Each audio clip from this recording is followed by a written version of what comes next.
L'élection selon Spurgeon. Comment la souveraineté de Dieu convertit, et non l'effort humain, l'Église moderne, dans sa quête effrénée de pertinence culturelle et d'une croissance spectaculaire, souvent à tout prix, récolte en réalité une foi superficielle, dénuée de fondements et une confusion doctrinale alarmante.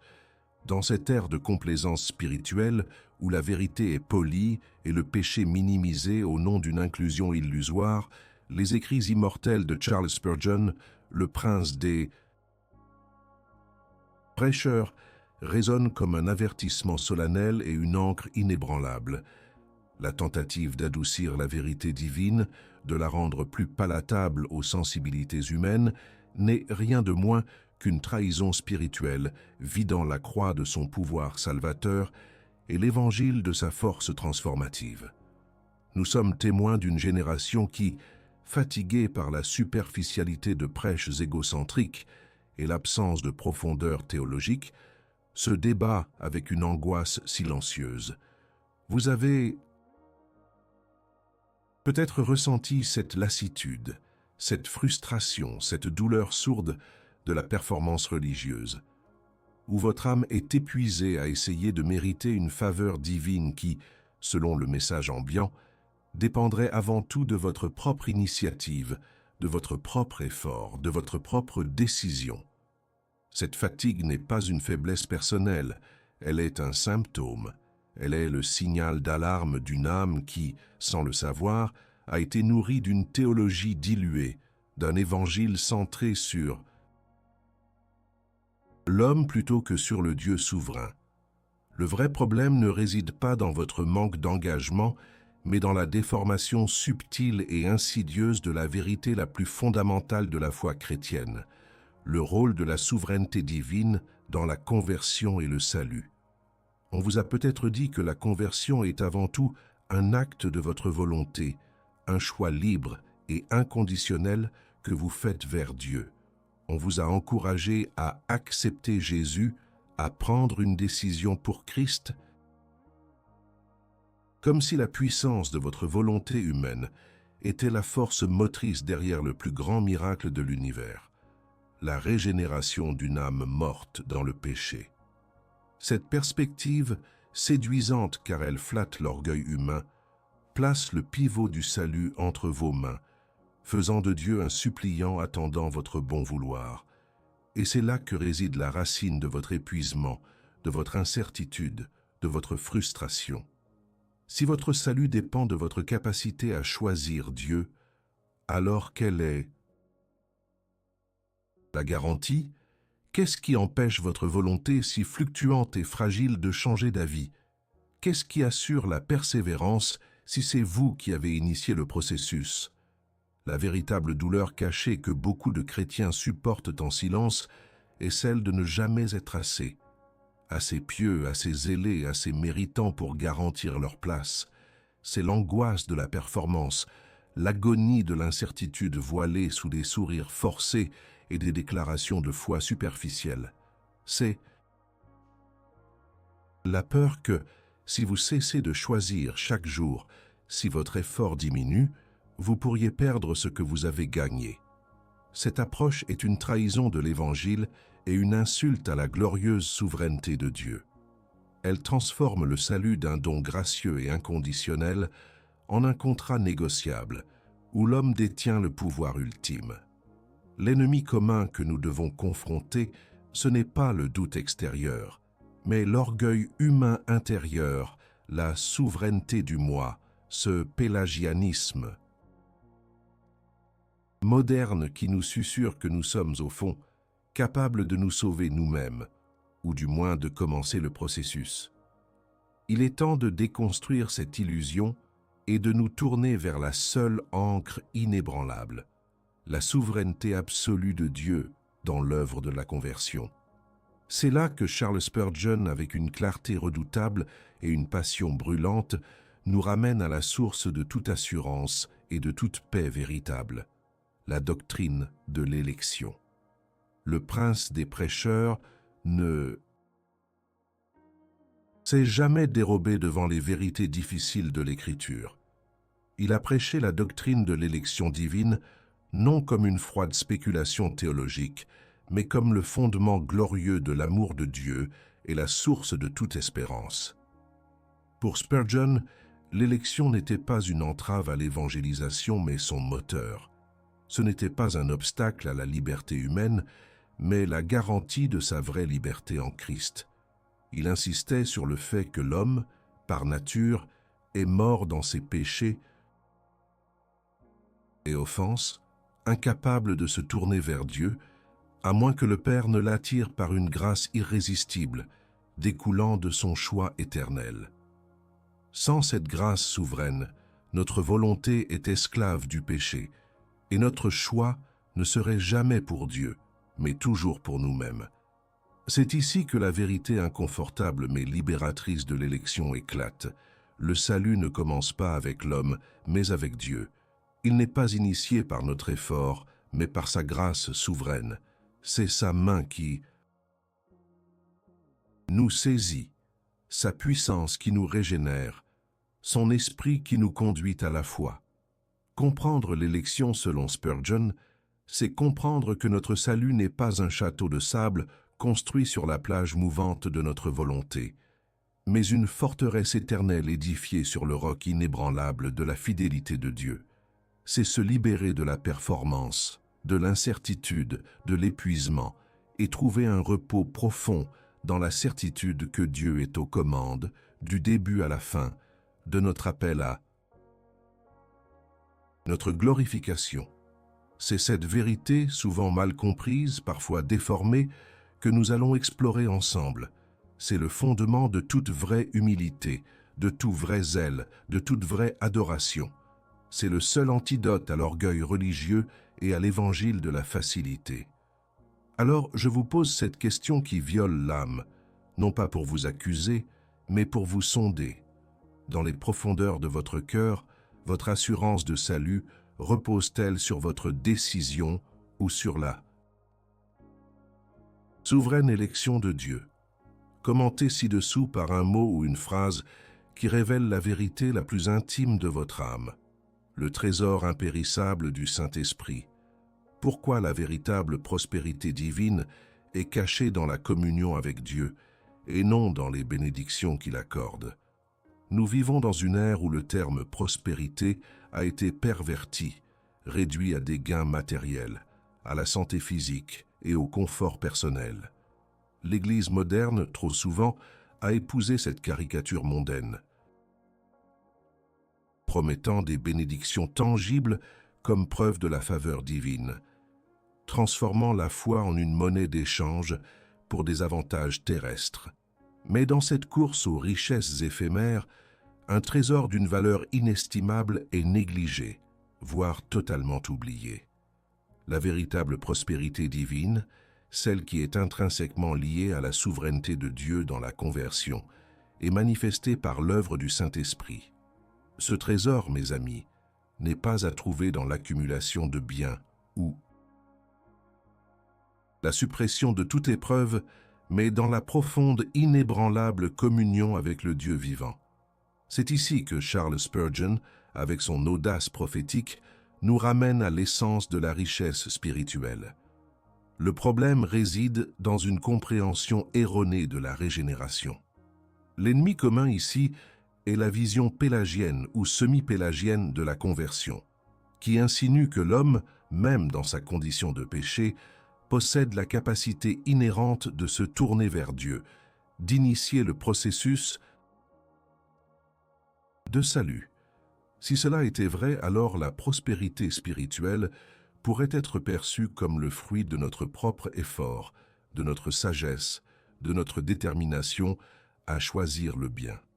Mais la parole de Dieu, confirmée par l'expérience humaine et la doctrine réformée, dépeint un tableau radicalement différent.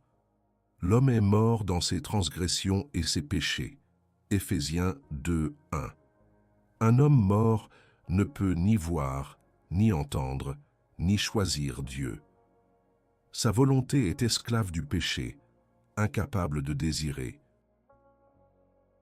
ce qui est divin par elle-même, C'est le diagnostic de la dépravation totale de l'homme, une vérité inconfortable mais fondamentale.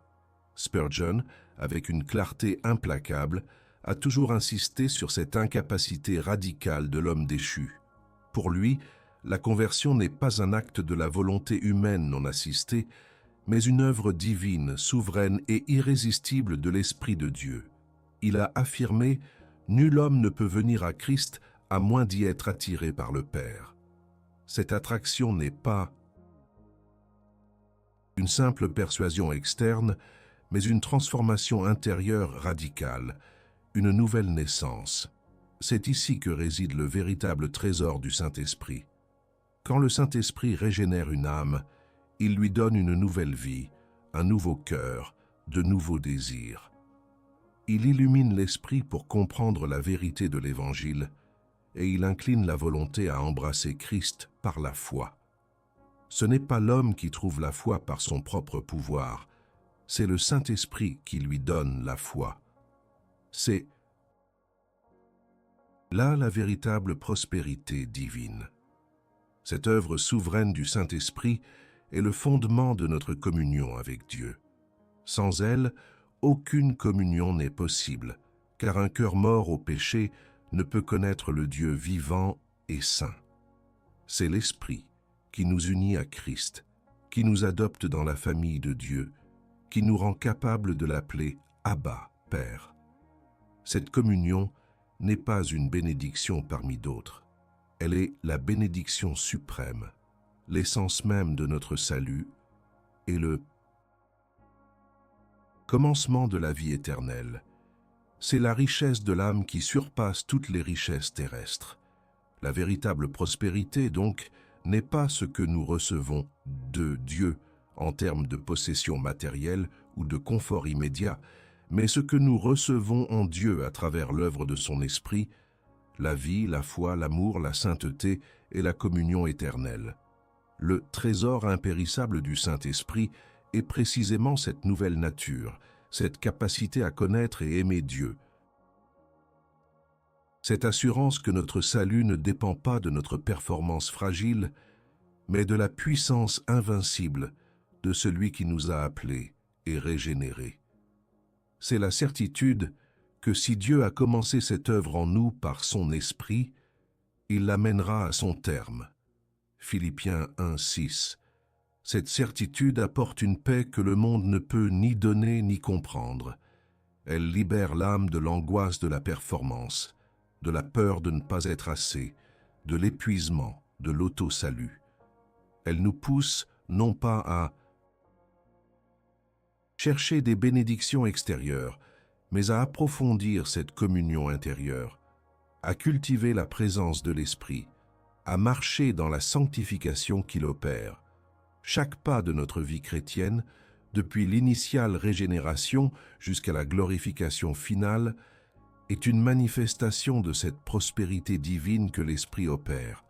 C'est lui qui nous convainc de péché, qui nous guide dans toute la vérité, qui nous fortifie dans la tentation, qui nous console dans l'affliction, qui nous donne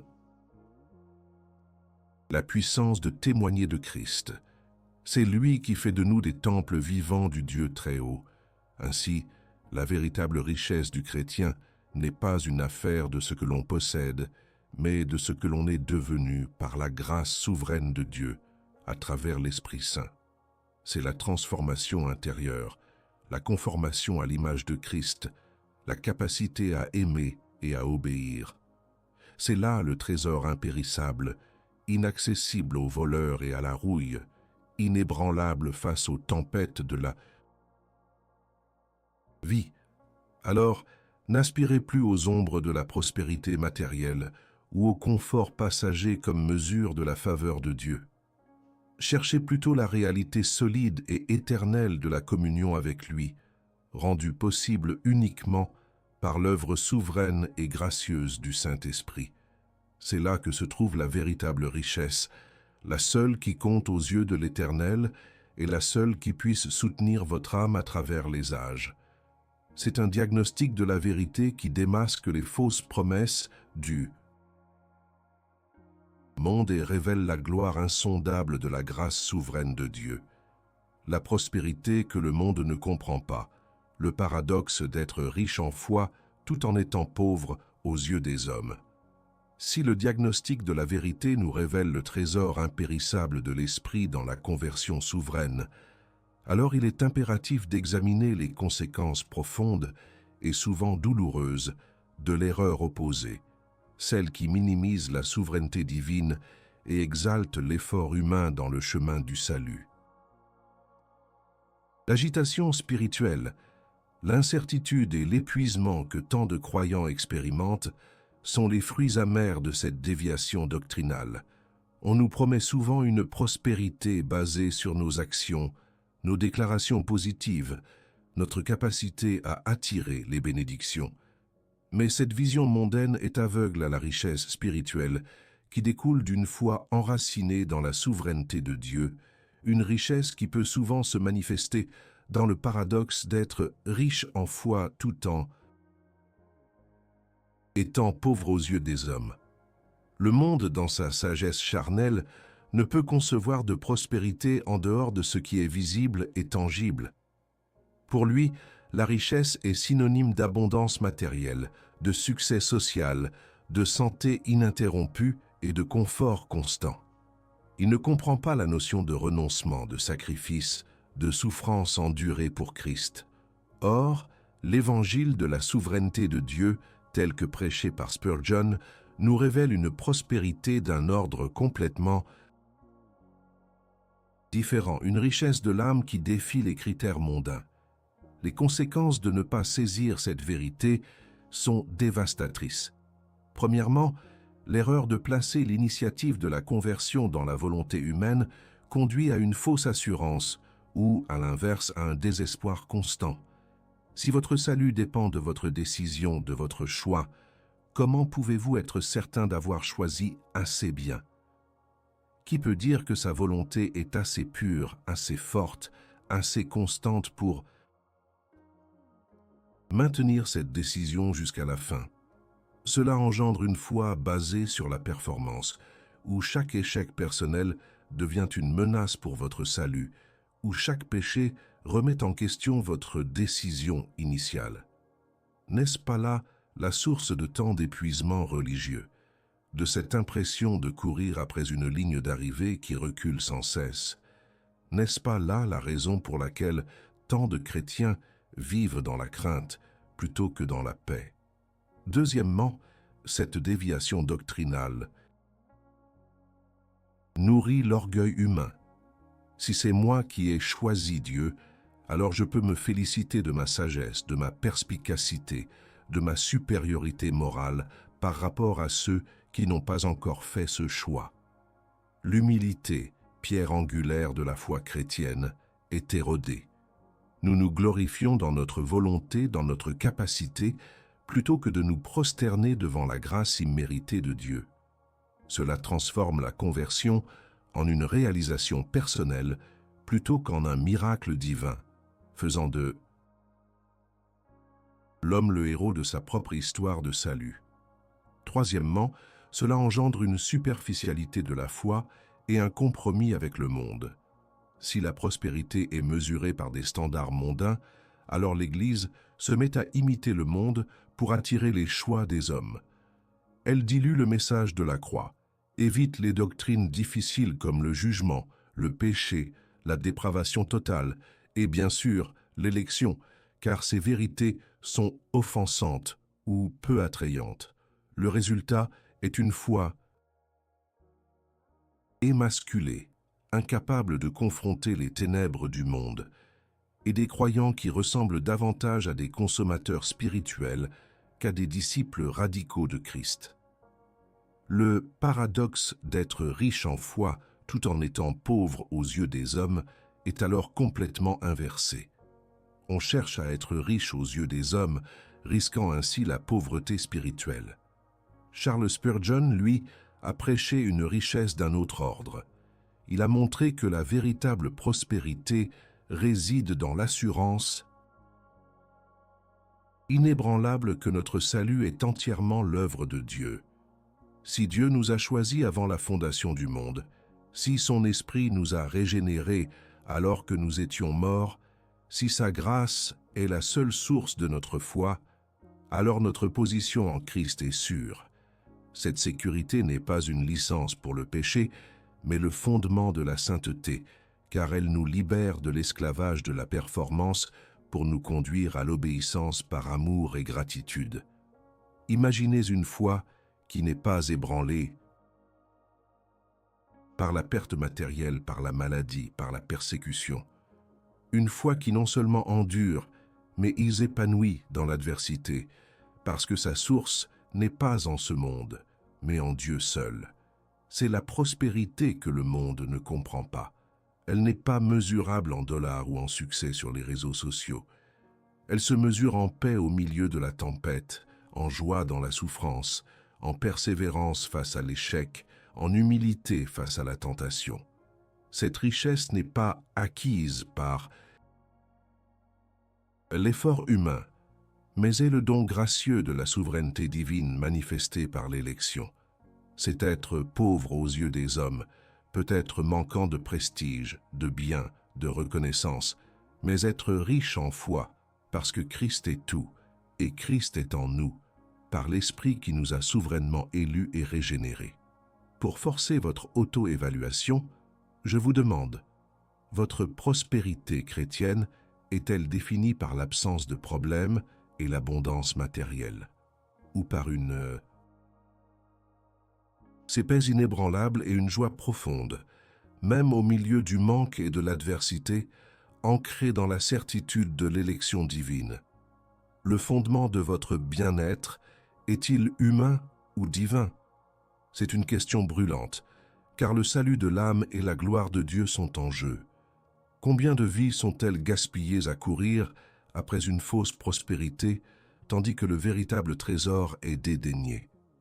Combien d'églises se vident-elles de leur pouvoir spirituel en compromettant la vérité de la souveraineté divine au nom d'une croissance numérique illusoire? Il est temps de sonder nos cœurs et d'admettre où nous nous sommes trompés. L'uppercut de la vérité résonne. Je me suis fié à ma décision. J'ai cherché la prospérité terrestre. Êtes-vous prêt à admettre que vous avez pu, sans le savoir, vous fier à vos propres efforts pour votre salut, même si cela n'était qu'une part infime? Commentez ci-dessous par un mot ou une phrase exprimant votre plus grande révélation ou votre plus profonde confession suite à cette réflexion. La révélation du véritable trésor, comment Spurgeon a découvert la richesse de l'âme. Après avoir diagnostiqué la vérité sur la souveraineté du Saint-Esprit et confronté les conséquences dévastatrices de l'erreur, nous arrivons au point culminant. L'appel à l'autel, la solution radicale. Ce n'est pas une simple astuce ou un conseil pratique, mais un cheminement vers une transformation totale de l'âme. Charles Spurgeon n'était pas seulement un prédicateur de la doctrine de l'élection. Il en était un produit et un ardent défenseur, car c'est par cette doctrine qu'il a découvert le véritable trésor, la richesse insondable de l'âme libérée de l'esclavage de l'effort humain et ancrée dans la grâce souveraine de Dieu. La révélation du véritable trésor pour Spurgeon et pour nous réside dans la compréhension et l'acceptation joyeuse de la doctrine biblique de l'élection. Pour beaucoup, ce terme évoque la confusion, la peur ou même la révolte. Pourtant, pour ceux qui ont goûté à la profondeur de sa vérité, l'élection est la source la plus abondante de consolation, d'humilité, de zèle et de joie. Spurgeon a trouvé sa paix et sa puissance de prédication non pas dans la capacité de l'homme à choisir Dieu, mais dans la certitude que Dieu avait souverainement choisi son peuple avant la fondation du monde. C'est là la richesse de l'âme. Savoir que notre salut n'est pas une loterie où nos efforts déterminent le résultat, mais une alliance éternelle scellée par le sang de Christ, initiée et garantie par la volonté immuable de Dieu. La solution radicale n'est donc pas de faire plus, mais de s'abandonner plus profondément. Elle implique plusieurs étapes cruciales. Premièrement, le arrepentimento radical, de l'orgueil de la souveraineté du moi. Il s'agit de reconnaître que notre volonté, dans sa condition déchue, est incapable de produire la foi salvatrice par elle-même. C'est l'humilité qui nous pousse à abandonner toute prétention à notre propre capacité et à confesser que le salut vient de l'Éternel. Jonas 2:9. Cet acte d'humiliation est le point de départ de la véritable richesse de l'âme, car il nous ouvre à la grâce divine. Spurgeon, dans ses sermons, n'a cessé de marteler cette vérité. L'homme doit d'abord mourir à lui-même, à ses propres capacités, pour pouvoir vivre de la grâce de Dieu. Deuxièmement, la soumission inconditionnelle à la parole. La doctrine de l'élection n'est pas une invention humaine, mais une vérité révélée dans les Écritures. Des passages comme Éphésiens 1:4, il nous a élus en lui avant la fondation du monde, et Romains 8:29-30, ceux qu'il a connus d'avance, il les a aussi prédestinés. Ne sont pas de simples suggestions, mais des déclarations divines qui exigent notre assentiment. La richesse de l'âme est trouvée en nous pliant à cette parole, même si elle heurte notre logique humaine ou nos préférences émotionnelles. C'est dans cette soumission que nous trouvons la sagesse et la compréhension qui dépassent l'intelligence humaine. Troisièmement, la renonciation aux faux évangiles. L'évangile de la facilité, l'évangile du confort, l'évangile de la performance, tous doivent être rejetés.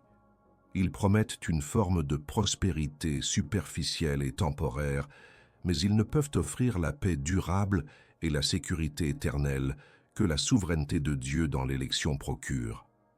Renoncer à ces illusions, c'est choisir la vérité, même si elle est exigeante, car seule la vérité peut libérer véritablement l'âme. Pour Spurgeon, la doctrine de l'élection n'était pas une vérité pour des discussions académiques stériles, mais la flamme qui allumait le zèle missionnaire et la persévérance dans la sainteté. Si Dieu a choisi son peuple, alors nous devons proclamer l'Évangile à tous, sachant que son esprit appellera et convertira ceux qu'il a ordonnés à la vie éternelle. Cela donne de l'assurance dans l'évangélisation, non pas de l'indifférence. Quatrièmement, le embrassement de la croix. La doctrine de l'élection nous mène directement à la croix, car si Dieu a choisi un peuple pour lui-même, c'est par la mort substitutive et la résurrection de Christ que ce salut est accompli. L'élection n'est pas une cause de fierté, mais un motif d'adoration profonde devant l'immense amour de Dieu manifesté à la croix.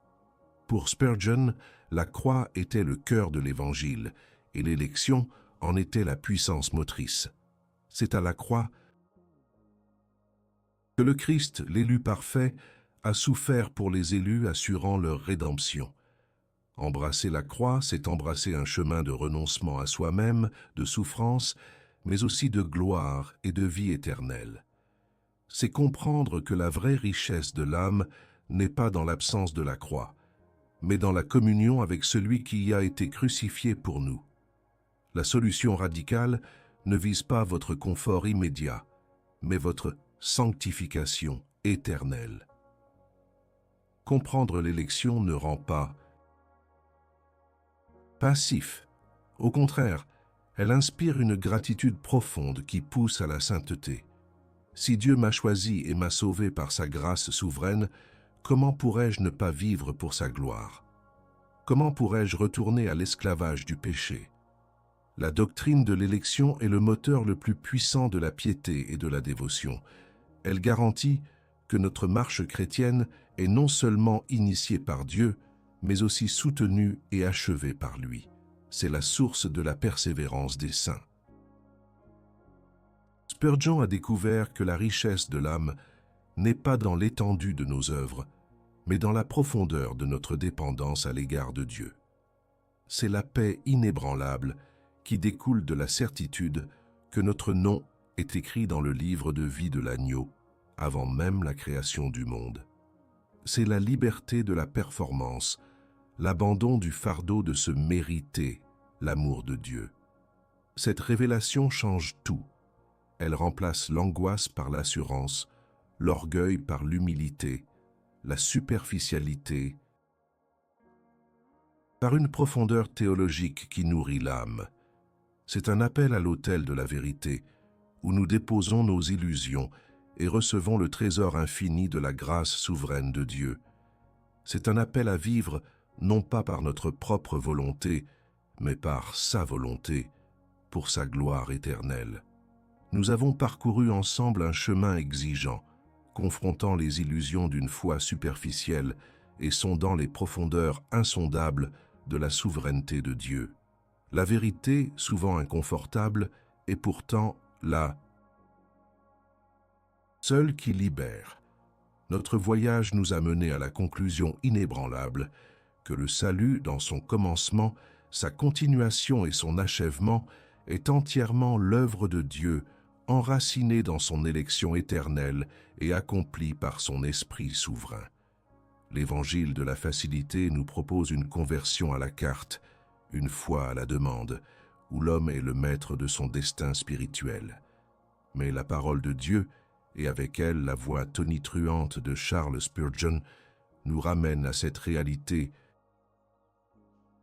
implacable. Le salut vient de l'Éternel. Non pas de nos décisions initiales, de nos efforts continus ou de notre capacité à maintenir notre propre spiritualité, mais de la grâce souveraine et imméritée d'un Dieu qui fait toutes choses selon le conseil de sa volonté.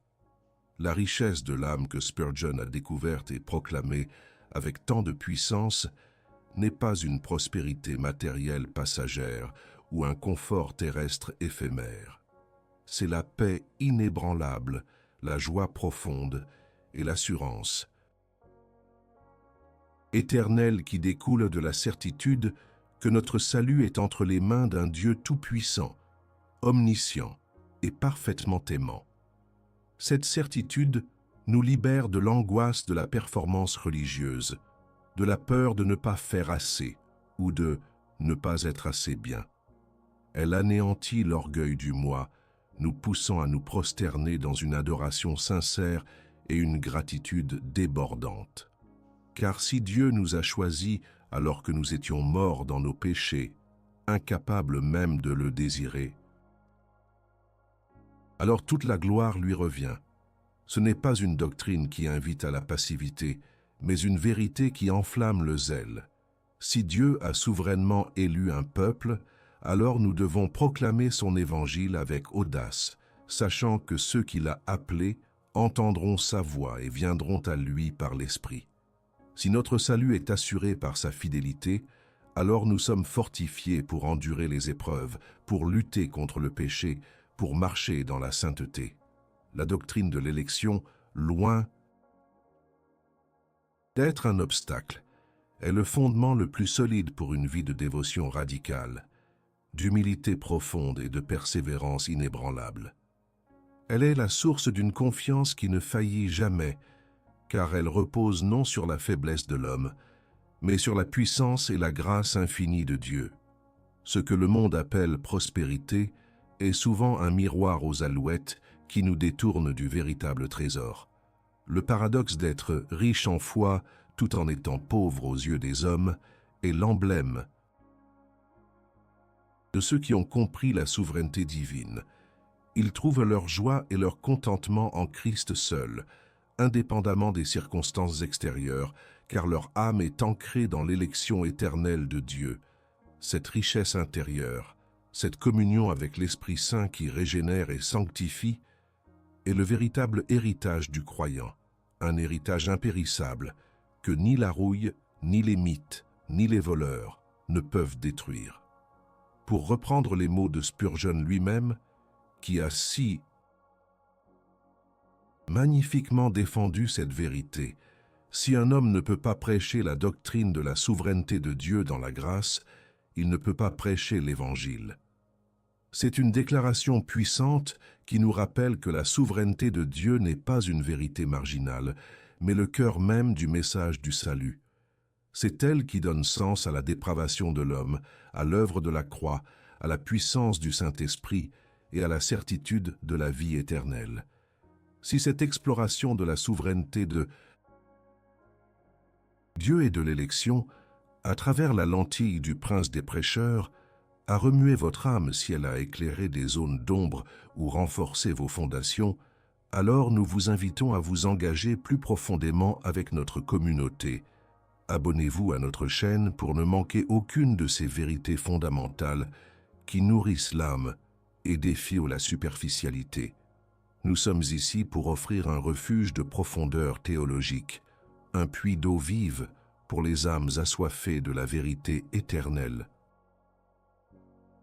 Mais au-delà de l'abonnement, nous vous lançons un défi, un véritable direct de droite à votre courage spirituel. Si vous avez le courage d'embrasser cette vérité exigeante, si vous êtes prêt à défendre la souveraineté de Dieu dans votre cœur et publiquement, alors aimez cette vidéo. C'est plus qu'un simple clic, c'est un acte d'affirmation, une déclaration silencieuse mais puissante de votre engagement envers la saine doctrine. Partagez cette vidéo avec ceux dont l'âme, vous le savez, est l'as de l'évangile du confort.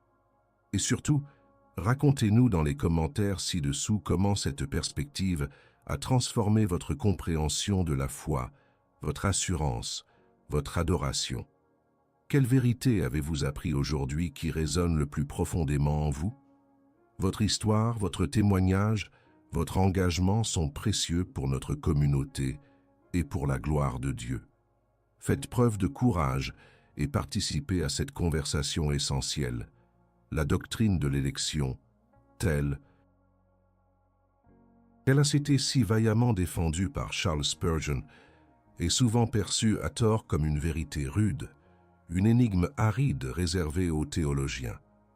Pourtant, pour Spurgeon, elle était le berceau de toute consolation, la source de toute joie profonde et le catalyseur d'un zèle missionnaire inébranlable.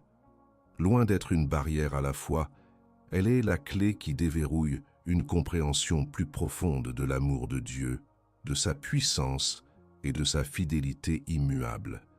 Elle est la mélodie céleste qui chante la gloire de la grâce souveraine, une mélodie que beaucoup d'oreilles modernes, habituées aux refrains autocentrés, peinent à entendre. Ne nous méprenons pas, cette vérité n'est pas un appel à la passivité ou à l'indifférence. Au contraire, c'est un appel à l'action. Si Dieu, dans sa souveraineté, a choisi un peuple pour lui-même, et si l'Esprit Saint est à l'œuvre pour appeler et régénérer les élus, alors cela ne nous dispense pas de prêcher l'Évangile à toute créature. Cela nous y pousse avec une force renouvelée, car nous savons que notre travail n'est pas vain. Nous semons la parole, sachant que c'est Dieu qui donne la croissance, et que sa semence ne reviendra pas à lui sans avoir produit son fruit.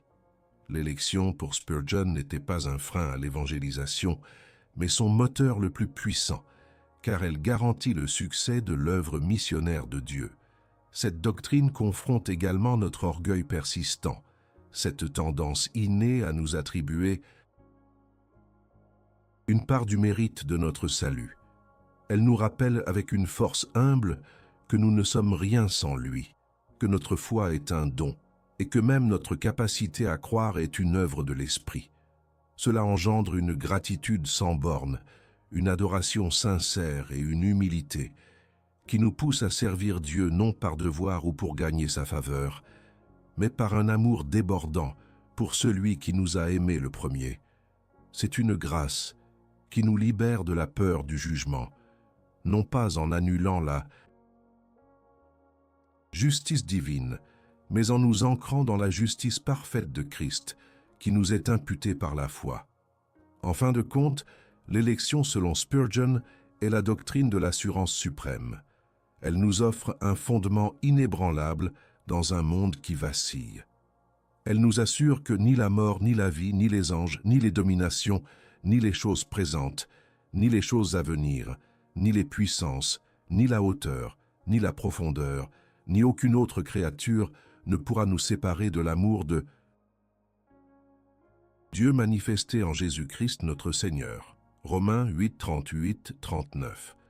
Cette certitude n'est pas une licence pour le péché, mais un puissant encouragement à la sainteté, car elle nous pousse à vivre d'une manière digne de l'appel divin dont nous avons été jugés dignes. Puissiez-vous, par cette réflexion, trouver le repos de votre âme dans la souveraineté absolue de Dieu. Puisse la vérité de l'élection ne plus être une source d'agitation, mais une ancre pour votre foi, un chant de gratitude pour votre cœur et un élan pour votre service. Le véritable trésor n'est pas ce que vous faites pour Dieu, mais ce qu'il a fait pour vous, avant même que vous ne le connaissiez, et ce qu'il continuera de faire jusqu'à la fin des temps. La vérité, mes amis, n'attend pas d'être cajolée. Elle se révèle et exige une réponse.